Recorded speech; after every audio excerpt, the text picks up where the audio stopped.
Okay, welcome back to the channel. I know it's not V-dubs related or adventure related, but today we are making cider with our very own apples from the apple orchard. As you've seen, we've walked you around, we've shown you the house, you've seen everything. So we're just going to be making use of, excuse all the junk in here at the minute, because obviously we're still in the process of sorting through everything. So the garage is literally just a dumping ground at the moment to get whatever out of the house we can, so we can sort things out. So yeah, excuse the garage at the moment, but we have invested in a cider press, well, in a fruit press and a fruit crusher, which this looks like. Yeah, looks like it'll do the job. Now, me and Kerry do like, we do brew our own beer as well, which we've not actually done on the channel yet, because obviously it is about V-dubs, but if you want to see all the other bits and bobs that we get into and all our different other hobbies, because I love barbecuing, we've got some posh barbecues, I love all that. We love brewing our own beer and have it on tap in our own bar, which the bar which you've seen. So yeah, so today it's going to be all about this. So that's the actual, that part of it that goes over the top. So Carrie's just cleaning some fermenters out at the moment, aren't you, Keza? Yep. Because they've not been used for a long time. So yeah, what we're going to do is we're going to actually crush all the apples. I don't know how many, I don't know in weight, but we've got a fair few bags here what we've collected. Now we did move in all different varieties as well. Now we did move in at the end of September, so we really missed the like harvest, the proper time for harvesting it, all the apples. We lost a load of apples. There was a load of them already on the deck that had already gone to mush, so there's not much we could have done about that. So we salvaged what we could off the trees, we've put them in bags, and to be honest, it's now the end of October. We've been so busy doing other stuff, trying to get the house organised, doing a bit of decorating here and there.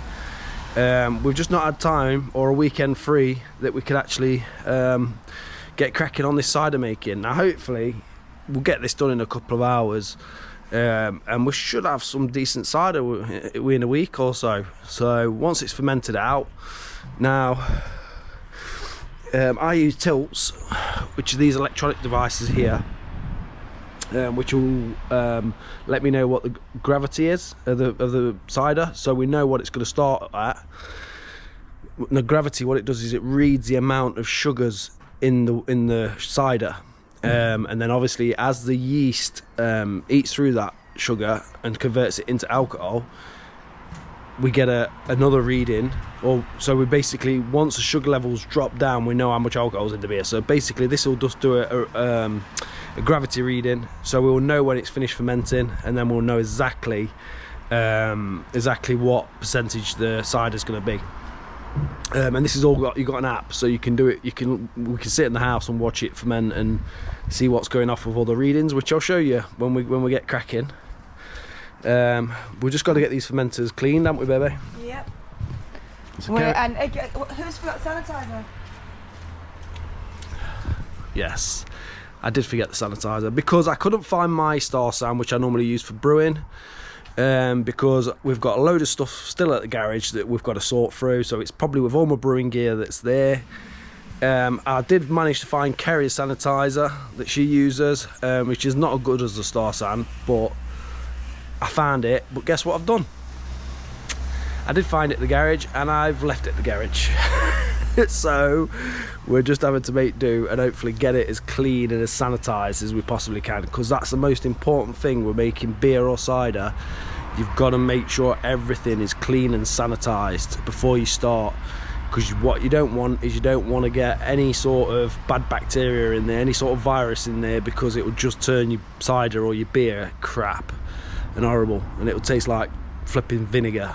We don't want that, but we are going to run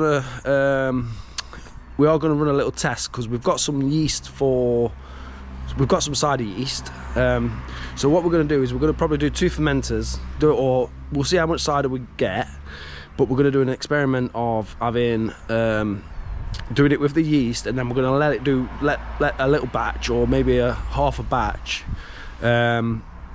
maybe 10 litres or so, just naturally ferment off the natural yeast on the apples, and then we can see the difference in taste. Hopefully it doesn't get infected, because you want the good bacteria to overwhelm the bad bacteria. So by adding yeast, you've already given it a good kickstart. So that yeast is going to overtake any bad yeast that's going to be in there. But with the natural way, we don't know what yeast's on the apples. Obviously it's going to be a lactobacillus or whatever it's called that's in the air. Hopefully that's going to be quite strong, and then that will let that go in the sea. I mean, these people have been doing it for hundreds of years, haven't they, making cider? So, and they've not used any added yeast to it. It's all natural off the apples. So we'll see how we go with that, and we'll run 2 different tests, and we'll see which one. Because what we don't want to do is do a batch of cider that's took us all this time, or all this effort, and then ruin the whole batch by letting it ferment naturally, just in case because they've been lying in the garage for about a week or so anyway, the apples have, but at least we know if we're going to add some proper yeast to it, to most of the batch, we know that we're going to get some decent cider out, and we're not going to waste a whole batch. So I'm going to stop waffling now, and I'll come back to you when we start the actual process. So we're just getting ready for our first press. Kez is doing a grand job. Well, what we've realised is we've got to cut the apples up in a half to go through this. At least. The small ones are alright in half, the big ones need to be in quarters. Yeah, because they're just bobbling around in there and not actually getting ground. So I'll show you what. We're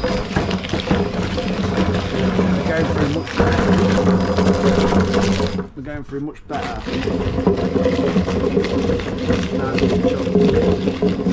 Whereas before there wasn't. So we've nearly got full 25 litre bucket. Look, that's what it's doing. I'm going to get that set up in a minute and get the first press on, and then we'll just keep adding to it as we make more. It's going to be a long process because we might have to swap jobs. And I don't know if the battery's going to last with the drill either. So it might be back to good old amp power in a bit, but we'll see. We'll definitely have to keep taking turns then. Yeah. Well, we've got some little pears mixed into this lot. So that first pressing, which we had like a full bucket like that, 25 litres, gave us about 3 litres of juice, but it wasn't fully pressed down because we only pressed it round to about half there. So I've just put another load in, which has took it to the top, so we've got a full press now. So we're just gonna give this a twist round and watch this juice flow. If only you had smell-o-vision, because the smell is just amazing.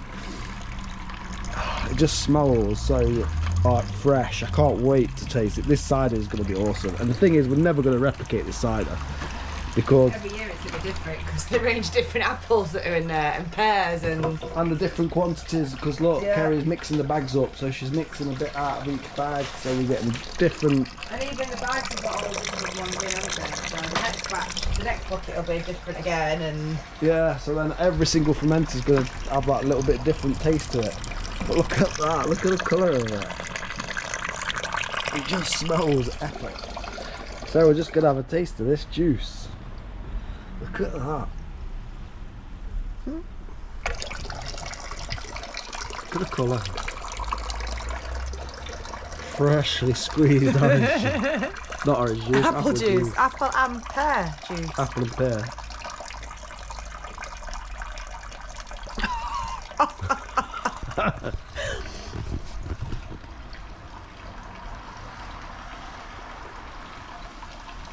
Oh my word, that is amazing. That is like, that is sweeter than you'd even want to think about, isn't it? Bloody hell, that's going to make some strong cider, that is. Yeah, definitely. So we're just on clean up now. It took us a lot longer than 2 hours that I thought it might do. Just a little bit. We're just on the clean up now. We've got so we've got about 40 litres to be fair, out of about 8 bags of apples. What we've done is, rather than it waste 15-20 litres with what we had left, so we've done 18 litres in each keg because, sorry, in each fermenter, because that's what fits in our kegs, so we can have them on, so we can have it on tap basically. But we have got 6 litres left over, so that's going to be the experimental one with no yeast. So there we go, about 6 litres in there.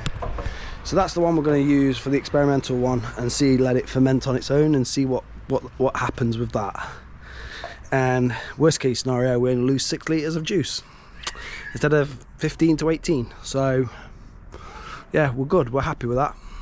So we've still got loads of apples left on the trees. So we might even get another batch again, like same sort of size batch from what's left on the trees, depending on if we get the time to do it. But other than that, we're all done, aren't we? Yep. So what do you think about it, Kez? Dead easy work, isn't it? It's easy work, but it's gonna reap its rewards in about a week and a half time. Matt says we've got to save some till the summer. Yeah, we're not going to drink it all, but we're certainly going to try it, and we're going to probably gift some for Christmas maybe, and just see how we get on with it. And we might just let it vintage. Yeah. We might just let it time do its thing on it until summer. We'll show you the fermenters with the juice in. Yeah, you see how dark they are. I've just showed them that one anyway. Yeah. There we go. Got about 17-18 litres there. That's the little test one. Then you've got about the same as the first one. And that one, look. But I reckon they're going to come out about 6%. One of them probably a little bit less. Looking at the tilt readings. I don't have an idea at all what that one comes God knows what that one's going to be, because we've not even done a hydrometer test on that one. So that's just going to be whatever it is. And it could even be apple vinegar by the time we're done. But we'll see. But anyway, we're going to finish off tidying up. I think we're going to take the Rossi Bulldog for a walk and go and maybe have a pint on the way back. I think that's what we're going to do, isn't it, baby? Yes, I think so. I think we deserve it. Yeah, we've been working all day, so, and it is Saturday. Mhm. And we've had long weeks as well, haven't we? Yeah, so I think we deserve a pint and a takeaway later. So that's the end of this one. If you like it, make sure you give it a thumbs up.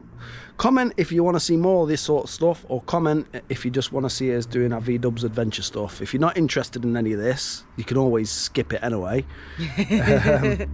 But again, we started the channel for friends and family mainly, so they can see what we're up to rather than us have to put everything on Facebook all the time. So and it's here for our documentation as well. So, but it's nice if you want to subscribe and carry on watching what we get up to, and we've got a lot of work to do on the house, which we'll show you. We've done little bits, but there's still loads. Yeah, there's still loads to do. But yeah, I think that's it. Catch you on the next one. Bye.